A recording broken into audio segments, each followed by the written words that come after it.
Good morning, children.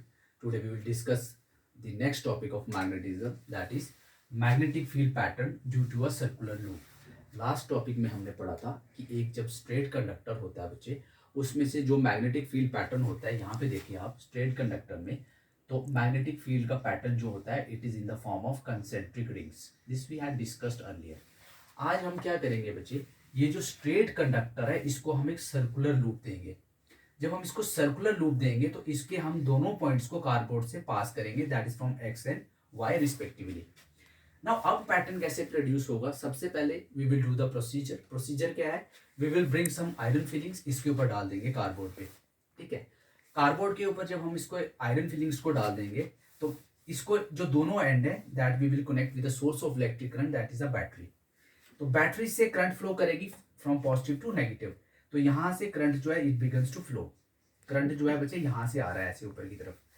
तो आपको पता है जब करंट फ्लो करेगा एक सर्कुलर लूप से तो ऑब्वियसली उसके आसपास क्या होगा, मैग्नेटिक फील्ड प्रोड्यूस होगा. This we had discuss earlier. अब क्या होगा, अब जो आयरन फिलिंग्स होंगी जो ऊपर होंगी कार्डबोर्ड के ऊपर, हम उनको वेरी जेंटली, ठीक है, और very slowly we will tapping करेंगे. तो मैग्नेटिक फील्ड पैटर्न जो होगा, मैग्नेटिक फील्ड जो है, जो आयरन फिलिंग्स हैं वो रिप्रेजेंट करेंगी इन the form of these patterns. ठीक है, वो अपने आप को आयरन फिलिंग्स ऐसे अरेंज कर लेंगी.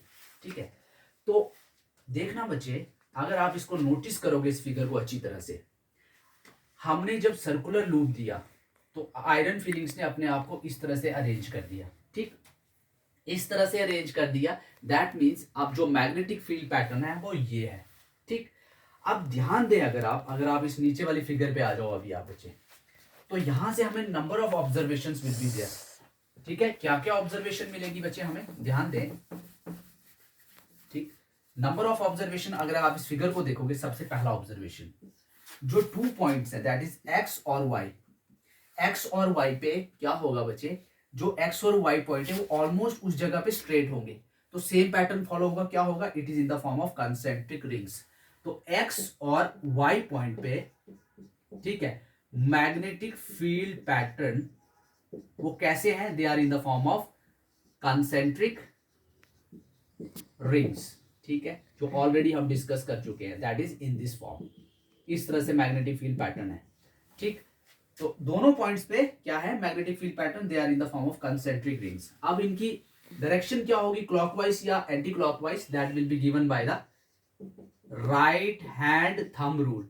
राइट हैंड थंब रूल क्या बताता है हमें कि अगर यहां से बच्चे देखो करंट जो है ऊपर की तरफ जा रहा है तो फिंगर की कर्लिंग ऐसे होगी. तो यहां पे डायरेक्शन क्या होगा, एंटी क्लॉकवाइज. अभी इसका डायरेक्शन क्या होगा, anti clockwise direction of magnetic field pattern. Magnetic field pattern का भी डायरेक्शन क्या होगा, यहाँ पे एंटी क्लॉकवाइज डायरेक्शन होगा. कैसे पता चला हमें पता चला राइट हैंड थंब रूल से. राइट हैंड थंब रूल बोलता है कि अगर करंट ऊपर की तरफ है तो फिंगर की कर्लिंग इस डायरेक्शन में होगी. तो फील्ड लाइन का जो डायरेक्शन होगा that will B anti clockwise. एक, ठीक है. और इसी तरह से अगर आप वाई पे आ जाओगे, वाई पॉइंट पे, तो वाई पॉइंट पे जो है मैग्नेटिक फील्ड नीचे की तरफ है. मैग्नेटिक फील्ड नीचे की तरफ है तो thumb will go in the downward direction. तो जो फिंगर की कर्लिंग अब उल्टी हो जाएगी, ऐसे हो जाएगी. तो ये इस तरह से आएगा, यहां पे क्या हो जाएगा, clockwise. Clockwise direction of magnetic field pattern. क्यों होगा, राइट हैंड थंब रूल हमें बताता है. ठीक, तो ये एक पहला conclusion. Second conclusion is that when you move towards the centre of the circular loop, अगर आप सेंटर ऑफ सर्कुलर लूप की तरफ आ रहे हो, सेंटर ऑफ सर्कुलर लूप, ठीक है, अगर आप centre of the circular loop आ रहे हो तो जो आपको मैग्नेटिक फील्ड होगी वो इस तरह से प्रोड्यूस होगी बच्चे. देखो आप, तो ये जो मैग्नेटिक फील्ड है, जब magnetic field lines they are parallel to each other, this represents uniform magnetic field. तो ये कौन सा मैग्नेटिक फील्ड है, it represents uniform magnetic field. तो एक. अब तीसरा कंक्लूजन क्या आता है, इसी का तीसरा कंक्लूजन है बच्चे, in this pattern, circular loop में जो पैटर्न है, two type magnetic field patterns they are being produced. एक तो जो पॉइंट्स है, पॉइंट्स पे क्या है, एक्स वाई पे non uniform magnetic field pattern. ठीक है, ये ऑलरेडी मैं पढ़ा चुका हूं, बताने की जरूरत नहीं है। दूसरा, centre of the loop, loop के जो सेंटर में है that represents uniform magnetic field, और वो सेंटर की तरफ अगर आप मूव करोगे तो magnetic field will be stronger.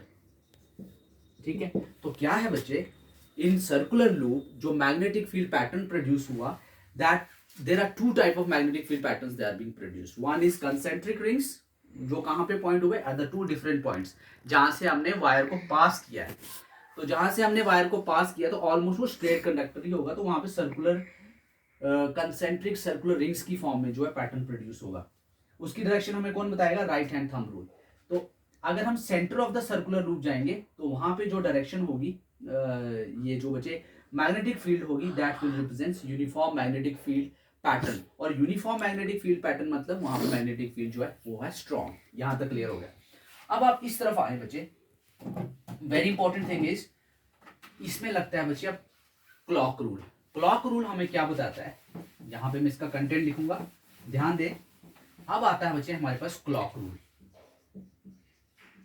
ठीक है, क्लॉक रूल हमें बताता है पोलैरिटी।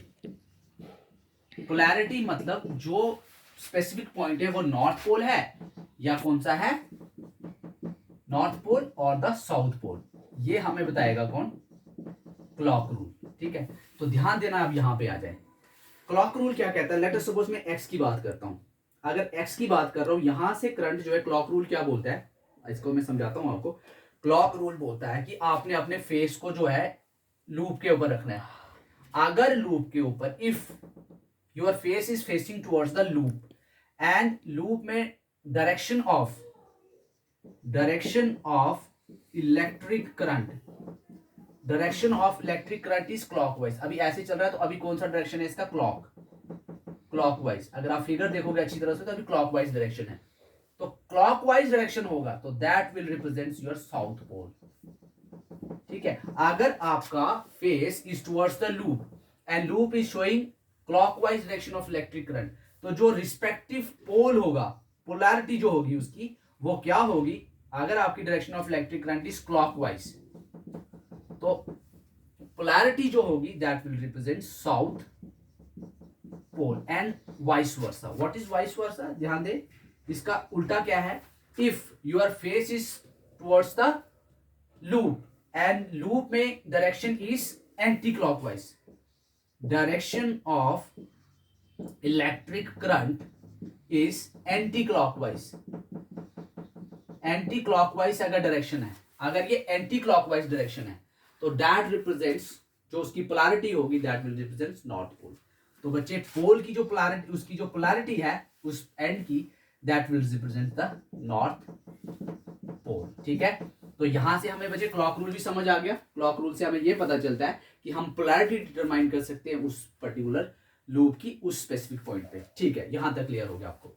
अब ध्यान देना बच्चे, जो इसका इंपॉर्टेंट पार्ट है लास्ट वाला, दैट इज फाइनली जो कंक्लूजन आया हमारे पास, वो कंक्लूजन आया, इसको अगर आप देखोगे तो जो मैग्नेटिक फील्ड की स्ट्रेंथ है जो मैग्नेटिक फील्ड की, डायरेक्टली प्रोपोर्शनल टू आई। जितना ज्यादा करंट बढ़ाओगे उतनी ज्यादा मैग्नेटिक फील्ड जो है स्ट्रांग होगी, उसकी स्ट्रेंथ बढ़ेगी। एक, दूसरा, मैग्नेटिक फील्ड जो है उसकी स्ट्रेंथ है inversely proportional to the distance between them. देखो बच्चे, अगर जो ये दो मैग्नेटिक फील्ड लाइंस का जो अगर डिस्टेंस बढ़ जाए, दैट मींस उसकी मैग्नेटिक फील्ड जो स्ट्रेंथ है वो कम होगी। तीसरा बोलता है ये क्या, यहां पे ध्यान दे, अभी हमने एक लूप बनाया, इस तरह से अगर एक और लूप बनाए, एक और लूप बनाए, एक और लूप बनाए, एक और लूप बनाए, अगर हम लूप जो है बढ़ा दें, ठीक है, नंबर ऑफ टर्न्स, अगर नंबर ऑफ टर्न्स हम क्या करें बच्चे, इंक्रीज करें, तो याद रखना जो मैग्नेटिक फील्ड की जो स्ट्रेंथ होगी वो भी बढ़ेगी। ये ले लेते हैं third. Now from first, second and third, what we will get from the three equations, B is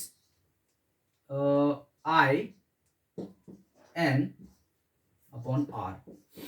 ठीक है, कहने का मतलब है combining first and third, conclusion जो मिला कि जो मैग्नेटिक फील्ड की जो स्ट्रेंथ होती है वो बढ़ती है, जब करंट बढ़ाओगे तो मैग्नेटिक फील्ड की स्ट्रेंथ भी बढ़ेगी। अगर नंबर ऑफ टर्न्स और बढ़ाओगे, जो हम अगले जो आपका टॉपिक है उसमें हम सॉलिनॉइड करेंगे, तो वहां पे जो आप देखोगे कि मैग्नेटिक फील्ड जो है स्ट्रेंथ और बढ़ेगी। तो कैसे बढ़ेगी वो नेक्स्ट टॉपिक है, लेकिन याद रखना अभी अगर number of turns if you will increase the magnetic field का strength will also increase. Third is if the distance between the two concentric ring is more, it is being increased, therefore magnetic field strength will also decrease। ये inversely proportional है। तो I hope that you people have understood the concept. इस video को देखे बच्चे अच्छी तरह से, और कोई डाउट हो in the next topic you can ask me.